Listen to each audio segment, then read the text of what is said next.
Il y a deux plantes qui surviennent au niveau de Bangala, des épagnons Bangala, là, dans les solutions par rapport à la faiblesse sexuelle. Tu peux nettoyer le sang et tout. Mais, il y a une plante, les vieux ont vu que quand ils quittent au champ, ils ont tellement travaillé et tout ça, ils ont mal au dos et tout ça.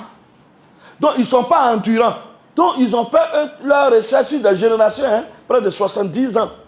Et ils ont trouvé une plante, que la plante là, elle pouvait aider. Mais quand on utilisait on voyait que ça donne l'endurance, mais le Bangala n'est pas trop dur. Mais quand on ajoute l'autre, aïe, aïe, aïe, aïe, aïe, aïe. Donc, ils ont trouvé qu'il faut d'abord la femelle, le mâle, mais la femelle est plus puissante. Souvent, c'est-à-dire la femelle est plus puissante. C'est eux, dans leur démonstration.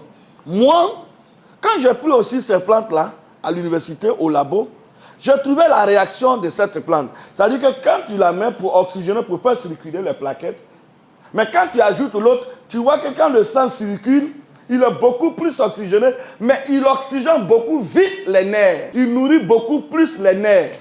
Donc, le zézépagnon Bangala qui est là, quand il nourrit les nerfs, vous allez voir que ça prend, ça tourne au niveau du cœur, voilà, et il crée une balance. Et quand il va au niveau du cerveau, vous voyez qu'il va directement dans le lobe frontal.